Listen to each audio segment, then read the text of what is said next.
नमस्ते दोस्तों, आज मैं एक्सप्लेन करने वाला हूँ कपिल शर्मा की एक ऐसी फैमिली ड्रामा मूवी को जो आपको हंसाएगी भी, रुलाएगी भी और आखिर में एक बहुत बड़ा इमोशनल मैसेज भी दे जाएगी। ये सिर्फ एक कॉमेडी मूवी नहीं है, बल्कि माँ और परिवार के रिश्तों की ऐसी कहानी है जो हर किसी के दिल को छू जाती है। मूवी में हमें देखने को मिलता है कि कैसे एक दादी अपने ही बच्चों को दोबारा अपने पास लाने के लिए ऐसा झूठ बोलती है जिसने पूरे परिवार की जिंदगी ही बदल दी। और दोस्तों, जैसे जैसे कहानी आगे बढ़ती है, कॉमेडी के साथ साथ इतने इमोशनल मोमेंट्स आते हैं कि शायद आपकी आंखें भी नम हो जाएं। तो वीडियो को आखिर तक जरूर देखना, क्योंकि इस कहानी का क्लाइमैक्स आपको अंदर तक हिला देगा। तो चलिए शुरू करते हैं दादी की शादी मूवी की पूरी कहानी। मूवी की शुरुआत में हम टोनी कालरा की फैमिली को देखते हैं। वो लोग एक मैरिज ब्रोकर को बुलाकर डांट रहे थे, क्योंकि उसे टोनी के लिए एक लड़की ढूंढने के लिए कहा गया था। लेकिन 3 साल हो गए थे, फिर भी वो एक भी ढंग की लड़की ढूंढ नहीं पाई थी। जिसके बाद ब्रोकर यहाँ पर कहती है कि मैं तो 3 साल में 300 लड़कियां ढूंढ कर दी हैं, लेकिन कहीं पर कुंडली नहीं मिलती है तो कहीं पर लड़की इस जॉइंट फैमिली में नहीं रहना चाहती है। इतना कहकर ब्रोकर एक लड़की की बात करती है। उस लड़की का नाम कनिका आहूजा था। पर यहाँ पर कनिका की एक शर्त थी कि वो अभी एंगेजमेंट कर सकती है, लेकिन शादी नहीं कर सकती, क्योंकि वो जिससे भी शादी करेगी वो पहले उस लड़के की फैमिली को देखना चाहती थी और इसीलिए उसे 2 साल चाहिए थे। इतना बोलकर ब्रोकर उस लड़की की फोटो दिखाती। टोनी की फैमिली इस रिश्ते को मना करने वाले थे कि टोनी कहता है कि वो उस लड़की को जानता है। दरअसल दोस्तों, कनिका टोनी की ही कॉलेज की थी, जिसे टोनी भी पसंद करता था, लेकिन कनिका टोनी को नहीं जानती थी। जिसके बाद रिश्ता पक्का करके दोनों का एंगेजमेंट किया जाता है और टोनी कनिका को रिंग पहनाता है। उसके बाद कनिका जैसे ही टोनी को रिंग पहनाने वाली थी कि एक लड़का दौड़ कर आता है और कहता है कि दादी शादी करने वाली है, दादी शादी करने वाली है। दरअसल कनिका की जो दादी हैं वो फेसबुक पर एक पोस्ट डाली थी कि मैं शादी करने वाली हूँ और मैं बहुत खुश हूँ। जिसके बाद कनिका के पापा अपनी माँ को फोन करते हैं पर फोन लगता ही नहीं। जिसके बाद टोनी के जो दादाजी हैं कनिका के पापा को ये बोलकर निकल जाते हैं कि आपकी माताजी अगर शादी करती हैं तो मेरे पोते के साथ आपकी बेटी की शादी नहीं होगी। यहाँ पर टोनी कुछ भी नहीं बोल पाता है, क्योंकि उसे समझ में ही नहीं आ रहा था कि वो क्या करेगा। इसीलिए वो भी अपने परिवार के साथ वहाँ से चला जाता है। लेकिन कनिका बहुत खुश थी, क्योंकि उसकी शादी टूटने वाली थी। वो तो शादी ही नहीं करना चाहती थी, अपने फैमिली की खुशी के लिए ही वो शादी कर रही थी। इसके बाद नेक्स्ट सीन में हम कनिका की फैमिली को घर से निकलते हुए देखते हैं, क्योंकि कनिका की जो दादी हैं वो शिमला में रहती हैं। दादी की शादी की बात सुनकर ये लोग दादी को बहुत फोन किए पर फोन लगा ही नहीं। जिसके बाद ये लोग शिमला जाने के लिए निकल रहे थे कि तभी वहाँ पर टोनी पहुँच जाता है और उसके दादाजी ने जो भी कहा था उसके लिए माफी भी मांगता है और उन लोगों को पूछता है कि वो लोग कैसे जाने वाले हैं। जिस पर वो लोग कहते हैं कि यहाँ से ऑटो या कार से रेलवे स्टेशन जाएंगे और वहाँ से ट्रेन से चंडीगढ़ जाएंगे, क्योंकि चंडीगढ़ में कनिका के चाचू रहते हैं, और फिर वहाँ से सब लोग मिलकर कार से शिमला जाएंगे। इतना सुनने के बाद टोनी लोगों को रेलवे स्टेशन जाने के लिए लिफ्ट देता है और रेलवे स्टेशन पहुँचने के बाद टोनी ही ऑनलाइन से टिकट बुक करता है। दरअसल टोनी जो है कनिका को पसंद करता था और वो नहीं चाहता था कि ये रिश्ता टूट जाए, इसीलिए वो अपने लिए भी एक टिकट बुक कर देता है और कहता है कि गलती से एक्स्ट्रा एक टिकट बुक हो गया है, लेकिन टेंशन लेने की जरूरत नहीं है, क्योंकि मैं भी चंडीगढ़ जाऊंगा। दरअसल वहाँ मेरा एक दोस्त है, उससे मिलकर आऊंगा। इतना कहने के बाद टोनी भी उन लोगों के साथ चंडीगढ़ पहुंच जाता है। यहाँ पर किसी को भी टोनी के ऊपर डाउट नहीं होता है, पर कनिका को पूरा यकीन था कि टोनी उसके पीछे पड़ा है, जिसके लिए वो टोनी से भी बात करती है, पर टोनी कुछ भी सही जवाब नहीं देता है। इसके बाद चंडीगढ़ में कनिका की फैमिली कनिका के चाचू की फैमिली से मिलते हैं। यहाँ पर कनिका के चाचू का नाम नाग होता है और उसी की कार से ही सब शिमला जाने वाले थे, लेकिन यहाँ पर नाग कार चलाने से मना कर देता है। जिसके बाद टोनी कहता है कि किसी को टेंशन लेने की जरूरत नहीं है, कार मैं चलाऊंगा। जिसे सुनकर कनिका के पापा कहते हैं कि तुम तो अपने दोस्त से मिलने जाने वाले थे ना। तो इस पर टोनी जवाब देता है कि सबसे पहले फैमिली की प्रॉब्लम सॉल्व करेंगे, उसके बाद ही मैं अपने दोस्त से मिलने जाऊंगा। इसके बाद कार में नाग अपने बड़े भाई से टोनी के बारे में पूछता है, क्योंकि नाग को टोनी और कनिका की एंगेजमेंट वाली बात पता ही नहीं थी। जिसके बाद उसे उन दोनों के बारे में बताया जाता है और इसके बाद हम शिमला में दादी को देखते हैं। वो अपने परिवार को देखकर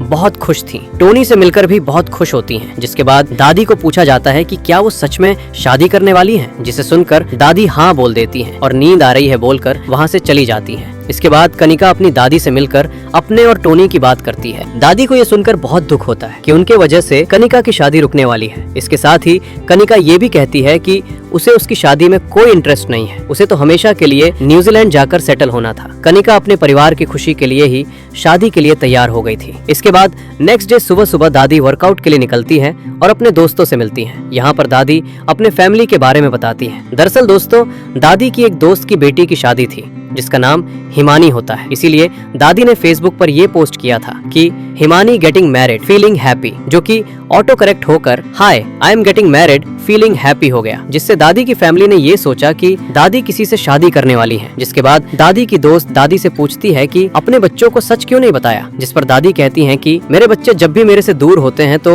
वो वापस लौटने में बहुत देर करते हैं, वो लोग यहाँ रहना भी पसंद नहीं करते हैं, इसीलिए मैंने उन लोगों से झूठ बोला। इसके बाद डाइनिंग पर फैमिली के सारे लोग दादी को समझाते हैं कि इस उम्र में शादी मत करो, लोग क्या कहेंगे, तुम्हारे लिए कनिका की शादी टूट जाएगी वगैरह वगैरह। पर दादी इन लोगों की सारी बातों को टाल देती हैं। और तभी टोनी को उसके दादा का फोन आता है, जिसके बाद वो फोन लेकर बाहर चला जाता है। उसके दादा उसे पूछते हैं कि वो अभी कहाँ है, जिस पर टोनी झूठ बोल देता है और कहता है कि मैं वियतनाम में हूँ। दादा से बात करने के बाद टोनी से कनिका के पापा और नाग मिलते हैं। वो दोनों टोनी से इस मुसीबत से बाहर निकलने का कोई रास्ता पूछते हैं, जिस पर टोनी आइडिया देता है कि उस आदमी को ढूंढो जो कि दादी से शादी करना चाहता है। ये तीनों ऐसे ही प्लान बना रहे थे कि दूर से कनिका इन तीनों को देख लेती है। वो डर रही थी कि कहीं ये लोग दादी की शादी न रुकवा दे, इसीलिए वो टोनी से पूछती है कि तुम लोग क्या प्लान बना रहे हो, मुझे बताओ। टोनी उसका सही जवाब तो नहीं देता है, पर इतना कहता है कि पापा मुझे इस शहर में घुमाना चाहते हैं, इसीलिए वही बात कर रहे थे। एनिका ये सब सुनकर डाउट करती है और सोचती है कि टोनी अगर पापा और चाचा के साथ रहा तो ये कुछ न कुछ आइडिया देकर दादी की शादी रुकवा देगा, इसीलिए कनिका टोनी को शहर घुमाने ले जाती है। एक तरफ टोनी और कनिका शहर घूमने जाते हैं तो दूसरी तरफ पापा और चाचा के साथ इन दोनों की बीवियां भी दादी के होने वाले पति को ढूंढने लग जाते हैं। वो लोग दादी से पूछते हैं, पर दादी उस आदमी के बारे में बताने से मना कर देती है। वो कहती है कि सही समय आने पर पता चल जाएगा। जिसके बाद वो लोग घर की भी तलाशी लेते हैं कि कहीं घर में उस आदमी का फोटो मिल जाए। इसके बाद हम टोनी और कनिका को देखते हैं। यहाँ पर बातों बातों में कनिका को पता चलता है कि टोनी कॉलेज के दिनों से ही कनिका को पसंद करता था।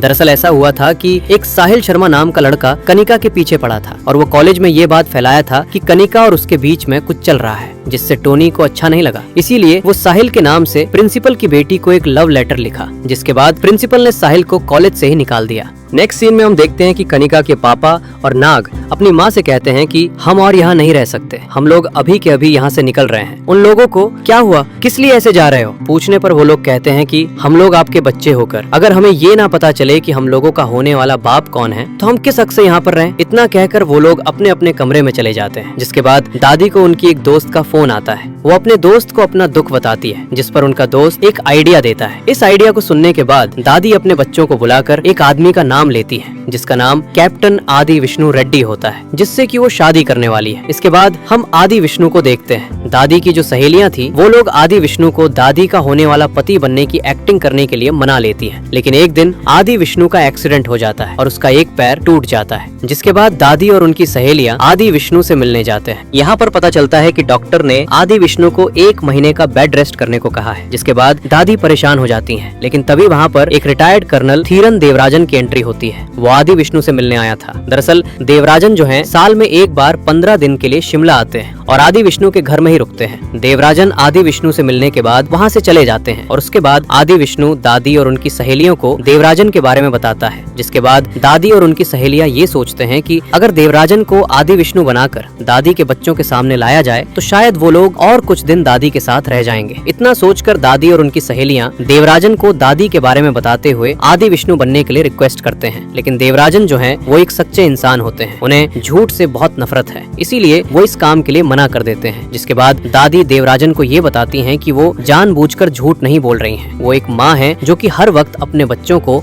अपने सामने देखना चाहती है। उनके बच्चे अपने अपने काम की वजह से उनसे दूर है, जो कि उन्हें बहुत तकलीफ देता है। वो इसलिए झूठ बोल रही हैं ताकि उनके बच्चे और कुछ टाइम उनके साथ रहें। इतना कहकर दादी देवराजन को मना लेती हैं और वहाँ से चली जाती हैं और देवराजन भी आदि विष्णु के घर चले जाते हैं। लेकिन तभी कनिका के पापा नाग और टोनी आदि विष्णु के घर पहुंच जाते हैं और ये तीनों देवराजन को आदि विष्णु समझकर धमकी देने लगते हैं कि हम हमारे काम छोड़कर यहाँ आए हैं सिर्फ आपकी वजह से, आप हमारी माँ की लाइफ से निकल जाओ नहीं तो हमारी बहुत बदनामी होगी वगैरह वगैरह। जिसे सुनकर देवराजन उन लोगों से माफी मांग लेते हैं क्योंकि देवराजन इन लोगों से झगड़ा करके अपना टाइम बर्बाद करना नहीं चाहते थे। जिसके बाद तीनों ये समझते हैं कि ये आदमी मान गया है, इसीलिए वो लोग खुश हो जाते हैं और मस्त दारू पीकर घर पहुंचते हैं। यहाँ आकर तीनों के होश उड़ जाते हैं क्योंकि घर में देवराजन पहले से ही आ चुके थे। यहाँ पर देवराजन और दादी कहते हैं कि अगले 4 दिन में वो लोग शादी करने वाले हैं। जिसे सुनकर कनिका खुश हो जाती है पर बाकी लोग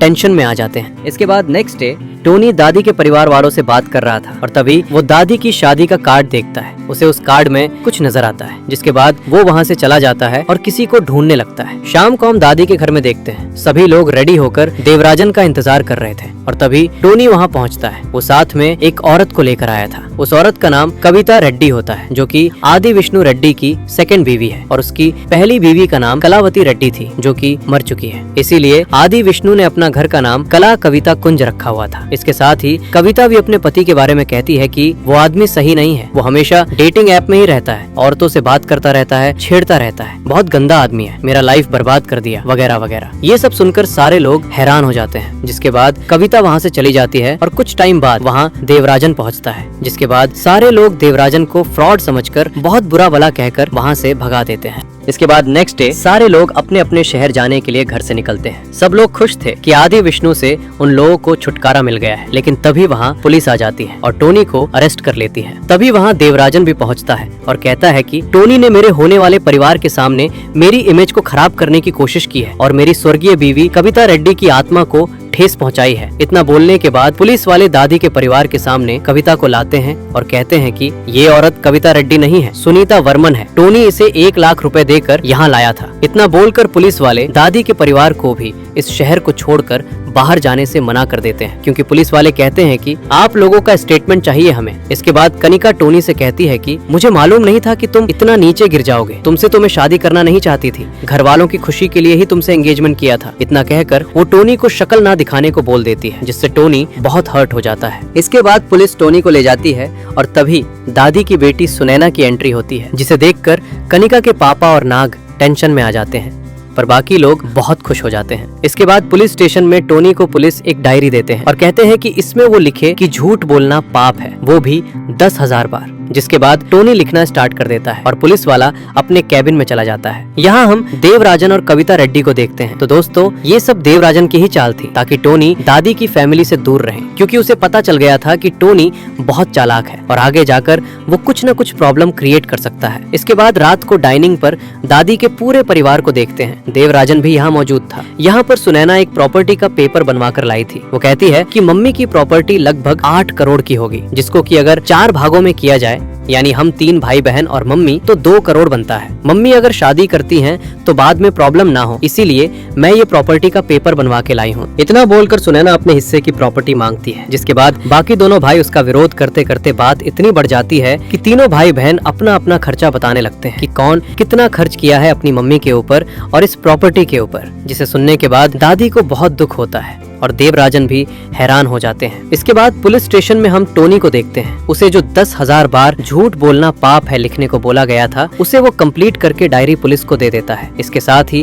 वो पुलिस को ये कहता है कि सर आप यकीन करें या ना करें, लेकिन मैंने झूठ बोला ही नहीं है, झूठ कविता जी ने बोला है। जिसे सुनकर पुलिस कहती है कि कोई फर्क नहीं पड़ता है कि आपने झूठ बोला या ना बोला हो, फर्क इस बात से पड़ता है कि झूठ अपने लिए बोला गया है या अपनों के लिए। टोनी ये सब सुनकर उसे अपनी एक गलती याद आ जाती है कि वो अपने दादा को झूठ बोला था। वो शिमला में रहकर अपने दादा को ये बोल दिया था कि वो वियतनाम में है। जिसके बाद टोनी अपने दादा को फोन करके इस बात के लिए सॉरी बोलता है और दादी के घर जाकर अपना बैग लेकर जैसे ही घर से निकलने वाला था, तभी उसके सामने एक डायरी का पन्ना गिर जाता है। वो उस पेपर को उठाकर पढ़ने लगता है। वो डायरी का पन्ना दादी का था। उसमें दादी ने अपना सारा सच लिख दिया था, जिसे पढ़कर टोनी को समझ में आ जाता है कि दादी कोई शादी नहीं करने वाली है। वो अपने बच्चों को कुछ टाइम अपने पास रखने के लिए ही ये सब एक्टिंग कर रही हैं। दादी ये सब अपने बच्चों को बताने के लिए इस पेपर में लिखकर यहाँ छोड़ दी थी, लेकिन उनके बच्चों से पहले ही टोनी ने ये सब पढ़ लिया था। इसके बाद नेक्स्ट डे सुबह सुबह जब दादी वर्कआउट के लिए निकलती हैं, तब वो टेबल पर रखी उस लेटर को देखती हैं, जो कि गायब था। उन्हें लगा कि शायद उनके बच्चों ने ही उस लेटर को लिया होगा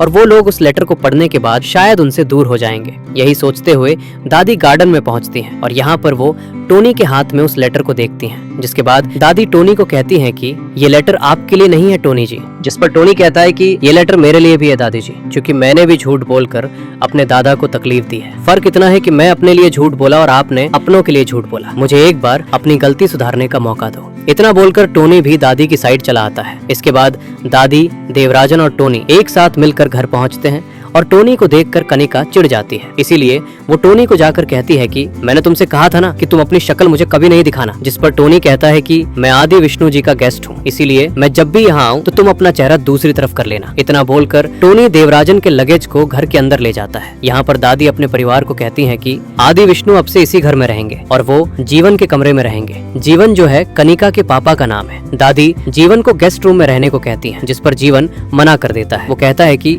मैं अपने ही घर में गेस्ट रूम में क्यों रहूं। दादी ये सब सुनकर कहती हैं कि ठीक है, आदि विष्णु मेरे कमरे में रहेंगे, वैसे भी शादी के बाद मेरा कमरा उनका ही होने वाला है। जीवन ये सब सुनकर अपना कमरा आदि विष्णु को देने के लिए तैयार हो जाता है। इसके बाद कनिका जो है दादी से मिलती है और कहती है कि टोनी को क्यों साथ में लेकर आई हो, वो तो आपकी शादी रुकवाना चाहता है। जिस पर दादी कहती है कि वो तो तुम्हारे माँ बाप भी चाहते हैं, लेकिन वो लोग अपनी इज्जत बचाने के लिए कर रहे हैं और टोनी अपना प्यार पाने के लिए ऐसा कर रहा है। इसके बाद दादी के बच्चे टोनी से मिलते हैं और कहते हैं कि आप ये सब क्या कर रहे हैं, आप तो हमारे साइड थे ना। जिस पर टोनी कहता है कि देखो, मैं उनके एहसान के तले दबा हुआ हूँ, उन्होंने मुझे जेल से निकाला है, क्या आप लोग मुझे जेल में मिलने आए थे। इसके साथ ही वो ये कहकर निकल जाता है कि कल आदि विष्णु जी ने घर के सारे मेंबर्स को 9 बजे के अंदर डाइनिंग टेबल पर प्रेजेंट रहने के लिए कहा है। इसके बाद नेक्स्ट डे देखते हैं कि डाइनिंग टेबल पर घर के सारे लोग एक साथ आए हुए थे। दूसरी ओर किचन में देवराजन और सुनैना को देखते हैं। देवराजन यहाँ पर सुनैना से पूछते हैं कि उसका हस्बैंड क्यों नहीं आया, जिस पर सुनैना जवाब देती है कि उसका हस्बैंड बिजी थे, इसीलिए वो अकेले ही माँ को देखने आई है। सुनैना ये सब बोलते हुए चाय में चीनी डाल रही थी, तो देवराजन उसे चाय में चीनी डालने से मना कर देता है, क्योंकि दादी जो है गुड़ वाली चाय पीती थी। इसके बाद देवराजन पूछते हैं कि वो लास्ट टाइम अपनी मम्मी से कब मिली थी, जिस पर सुनैना सोचने लगती है। तभी देवराजन ये जवाब देते हैं कि 7 साल 6 महीने और 12 दिन पहले, जब आपकी बेटी पैदा हुई थी, आपको जरूरत थी, इसीलिए आपने ही अपनी मम्मी को बुला लिया था। सुनैना ये सब सुनकर गुस्सा हो जाती है और कहती है कि रेड्डी साहब, आप मेरी मम्मी से शादी करने वाले हो, जिससे मुझे कोई भी प्रॉब्लम नहीं है, बट आप मेरे पापा बनने की कोशिश मत करना। इतना बोलकर सुनैना किचन से निकल जाती है। इसके बाद सभी लोग डाइनिंग टेबल पर बैठे थे और तभी वहाँ टीना नाम की एक लड़की आती है, जिसे फोटो शूट करने के लिए बुलाया गया था। टीना देवराजन से कहती है कि उसका असिस्टेंट नहीं आ पाया है, जिस पर देवराजन टोनी को टीना का असिस्टेंट बना देते हैं। यहाँ पर टोनी भी अच्छा फायदा उठाता है। वो कनिका को जलाने के लिए टीना से मस्त बातें करता है, जिसे देखकर कनिका भी जलने लगती है। इसके बाद घर में एक फंक्शन रखा जाता है और हम देखते हैं कि जीवन और नाग बैठकर दारू पी रहे हैं और साथ में उनकी बीवियां भी थी। तभी वहाँ टोनी आता है और पूछता है कि तुम लोग नीचे क्यों नहीं आ रहे हो, थोड़ी देर में फंक्शन स्टार्ट हो जाएगा। जिस पर दादी के बच्चे कहते हैं कि हमें तो किसी ने इनवाइट नहीं किया है, हम क्यों नीचे जाएं। टोनी कहता है कि दादी के आपसे दूर होने का कारण आप लोग खुद ही हो। क्या कभी आप लोगों ने दादी से प्यार से बात की है। आदि विष्णु दादी से बहुत अच्छे से बात करते हैं, बहुत ख्याल रखते हैं। इतना कहकर टोनी वहाँ से चला जाता है और थोड़ी देर बाद बाहर सारे लोग नाचने लगते हैं, जिसे देखकर जीवन और नाग भी आकर नाचने लगते हैं। इसी बीच देवराजन के पॉकेट से उनका फोन नीचे गिर जाता है, जिसे कनिका देख लेती है। वो उस फोन को जैसे ही अपने हाथ में लेती है, तभी देवराजन के फोन पर आदि विष्णु का कॉल आता है, जिससे कनिका को पता चल जाता है कि ये कोई दूसरा आदमी है और आदि विष्णु कोई और है। इसके बाद नेक्स्ट डे सुबह सुबह कनिका अपने पापा को कहने जाती है कि उसका जो नया दादा है उसका नाम आदि विष्णु नहीं है। बट यहाँ पर उसके पापा उसकी एक भी बात नहीं सुनते हैं, क्योंकि कनिका के पापा ने रात में बहुत ज्यादा शराब पी रखी थी, इसीलिए उनका सिर दर्द कर रहा था और वो कनिका को भगा देते हैं। इसके बाद देवराजन जो है घर का मालिक बनकर एक कबाड़ी वाले को बुलाते हैं और घर में जितनी भी पुरानी चीजें थी उन सबको वो बेच देते हैं। उस कबाड़ की चीजों में जीवन के स्कूल कॉलेज टाइम की ट्रॉफी, नाग का स्केट्स जो उसके पापा ने दिया था और सुनैना के बचपन के कपड़े भी थे। यानी कि जो भी कबाड़ बोलकर बेचा जा रहा था वो सब जीवन, नाग और सुनैना के बचपन की यादें थी, जिसे देखकर तीनों इमोशनल हो जाते हैं। देवराजन तो उन तीनों के पापा की फोटो भी बेचने वाले थे, लेकिन यहाँ पर सुनैना मना कर देती है और देवराजन से कहती है कि रेड्डी साहब, हम लोग कुछ नहीं बोल रहे हैं तो आप कुछ भी कर रहे हैं। इस घर में हम तीनों भाई बहन का पूरा हक है, आप किस हिसाब से अपनी मर्जी चला रहे हैं। ये सब सुनकर देवराजन कहते हैं कि हिसाब तो है, और वो ऐसा हिसाब देते हैं जिसे सुनकर तीनों भाई बहन के होश उड़ जाते हैं, क्योंकि दादी ने जो अपने तीनों बच्चों को पाला पोसा, उन्हें अच्छी परवरिश दी, उन लोगों को पढ़ाया, उनकी शादी की, इन सब का हिसाब करके देवराजन ये बोलते हैं कि इन सब के लिए तो आप लोगों को अपनी मम्मी को पैसा देना चाहिए। तुम लोगों ने जो खर्चा किया है अपनी मम्मी के ऊपर वो तो बहुत कम है, वो अगर 9 महीने का हिसाब जोड़ेगी तो तुम लोगों को 7 जन्म लग जाएंगे इस रकम को चुकाते चुकाते। इसके बाद हम कनिका को देखते हैं। वो जासूस की तरह देवराजन के पीछे पड़ गई थी। वो देवराजन के बैग की तलाशी लेती है, बट उसे कुछ भी प्रूफ नहीं मिलता है, जिसके बाद वो देवराजन को फॉलो करने लगती है। दूसरी ओर हम दादी के बच्चों को देखते हैं जो कि अपनी माँ की शादी को रोकने के लिए एक वकील के पास गए थे और टोनी भी उनके साथ ही था। यहाँ पर वकील कहता है कि अगर 18 साल से कम उम्र वालों की शादी होती तो मैं रुकवा देता। इतना बोलकर वो इन लोगों को एक आइडिया देता है कि एक सर्टिफिकेट बनवा लो जिसमें ये लिखा होगा कि आपकी माँ की दिमागी हालत खराब है, जिसे सुनकर तीनों भाई बहन मान जाते हैं। इसके बाद टोनी देवराजन को फोन करता है और देवराजन टोनी को आदि विष्णु के घर बुला लेता है। इसके बाद ही कनिका भी टोनी को आदि विष्णु के घर के पास ही बुला लेती, जिसके बाद टोनी कनिका से मिलता है। कनिका को पता चल चुका था कि आदि विष्णु कोई दूसरा बंदा है, बट उसकी दादी जिससे शादी करने वाली हैं उसके बारे में उसे कुछ भी नहीं पता था। कनिका टोनी से हेल्प मांगती है, इसीलिए वो कनिका को बाहर छोड़कर घर के अंदर घुस जाता है और देवराजन को दादी के बच्चों की बात कह देता है कि वो लोग दादी को पागल साबित करना चाहते हैं। इसके साथ ही वो कनिका की बात भी करता है कि उसे देवराजन का सच पता चल चुका है, जिसके बाद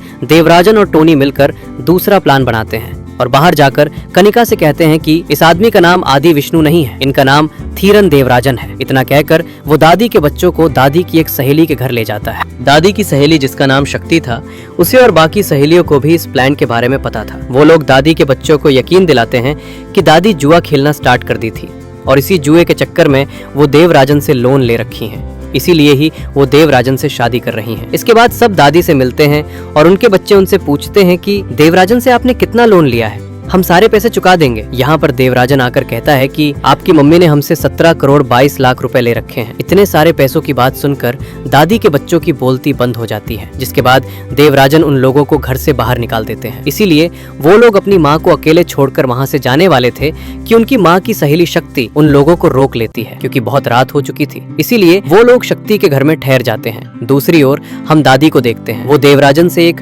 लास्ट हेल्प मांगती है, क्योंकि दादी की उम्मीद टूट चुकी थी। इसीलिए वो किसी ओल्ड एज होम में रहने का डिसाइड करती हैं। वो कहती है कि थीरन साहब मेरी एक लास्ट हेल्प कर देना, कल सुबह मुझे ओल्ड एज होम तक छोड़ देना। इसके बाद हम शक्ति आंटी के घर को देखते हैं। उनके घर में बहुत सारे अनाथ बच्चे रहते थे, क्योंकि शक्ति आंटी का कोई अपना नहीं था, इसीलिए वो अनाथ बच्चों को अपने घर में रखी हुई थी। जीवन, नाग और सुनैना के बच्चे उन अनाथ बच्चों के साथ घुल मिल जाते हैं। इसके बाद टोनी इन तीनों को समझाता है कि अपनी मम्मी को ऐसे अकेला छोड़कर नहीं जाना चाहिए, बट वो लोग समझने की कोशिश भी नहीं कर रहे थे। वो लोग अपने अपने बच्चों से कह देते हैं कि कल सुबह हम अपने घर जाएंगे, जिसे सुनकर बच्चे अपने घर जाने के लिए मना कर देते हैं, क्योंकि बच्चे कहते हैं कि वो अपनी दादी से बहुत प्यार करते हैं और अगर वो अपने पापा के साथ घर चले जाएंगे तो एक दिन वो भी अपने पापा के जैसे हो जाएंगे। दादी उनकी माँ है और आज दादी को सबसे ज्यादा जरूरत अपने बच्चों की है, लेकिन ये लोग तो अपनी माँ को छोड़कर जा रहे हैं। इसके बाद उनकी बीवियां भी उन लोगों को समझाती हैं और फिर कनिका अपने पापा से कहती है कि अगर आप लोग दादी को छोड़कर सही कर रहे हो तो मैं भी न्यूजीलैंड जाकर कोई गलत नहीं कर रही हूँ, मैं हमेशा के लिए वहाँ सेटल होने जा रही हूँ। जीवन, नाग और सुनैना को अपने बच्चों की ऐसी बातों से रियलाइज हो जाता है कि बच्चों की बातों से अगर हमें इतना चुभ रहा है तो हमारी माँ को हमारी बातें कैसी लगी होंगी। इसके बाद इन तीनों का मन बदल जाता है। नेक्स्ट डे ये लोग देवराजन को देने के लिए पैसा जुटा रहे थे कि तभी शक्ति आंटी खबर लेकर आती हैं कि देवराजन दादी को हमेशा के लिए कहीं ले जा रहा है, जिसे सुनने के बाद ये लोग निकल पड़ते हैं। लेकिन तभी टोनी की फैमिली भी वहां पहुंच जाती है, जिसके बाद सब लोग मिलकर दादी के पास पहुंच जाते हैं और देवराजन से कहते हैं कि हम पैसा लेकर आए हैं, तुम पैसा लेकर यहाँ से चले जाओ। जिसे सुनकर दादी कहती हैं कि इसकी कोई जरूरत नहीं है। इतना बोलकर वो प्रॉपर्टी के पेपर सुनैना के हाथ में दे देती हैं और कहती हैं कि तुम्हारी बच्ची की कस्टडी में काम आएगा। दरअसल सुनैना जो है अपने पति से अलग रह रही थी और ये सब दादी को भी पता चल चुका था, जिसके बाद दादी कहती हैं कि अब से तुम लोगों को कोई भी प्रॉब्लम नहीं होगी। अगर कोई पूछे कि तुम्हारी माँ कहाँ है तो बता देना कि माँ मर चुकी है। इतना बोलकर दादी वहाँ से जाने लगती हैं, लेकिन उनके बच्चे उन्हें छोड़ते नहीं हैं। वो लोग अपनी माँ के पैरों में गिर जाते हैं और अपनी गलती के लिए माफी मांगते हैं, जिसके बाद दादी अपने बच्चों को माफ कर देती हैं और कहती हैं कि मैं कहीं नहीं जा रही हूँ बच्चों, ये शादी, कर्ज और जुआ सब झूठ था। जिसे सुनकर दादी के बच्चे हैरान हो जाते हैं। तभी टोनी उन लोगों को वो लेटर देता है जिसे दादी ने लिखा था। उन लोगों को भी यकीन हो जाता है कि ये सब कुछ झूठ था। इसके बाद कनिका टोनी को प्रपोज करती है और पूरा परिवार खुशी खुशी रहने लगता है। तो दोस्तों यही थी इस मूवी की पूरी कहानी। उम्मीद है आपको ये एक्सप्लेनेशन जरूर पसंद आया होगा। अगर आपको वीडियो अच्छा लगा हो तो वीडियो को लाइक जरूर करें, चैनल को सब्सक्राइब करें और बेल आइकन दबाना ना भूलें, ताकि ऐसे ही मजेदार मूवी एक्सप्लेनेशन आपको सबसे पहले मिलती रहे। और कमेंट करके जरूर बताइएगा कि अगली वीडियो में आप किस मूवी का एक्सप्लेनेशन देखना चाहते हैं। मिलते हैं अगली वीडियो में एक और जबरदस्त कहानी के साथ। तब तक के लिए धन्यवाद।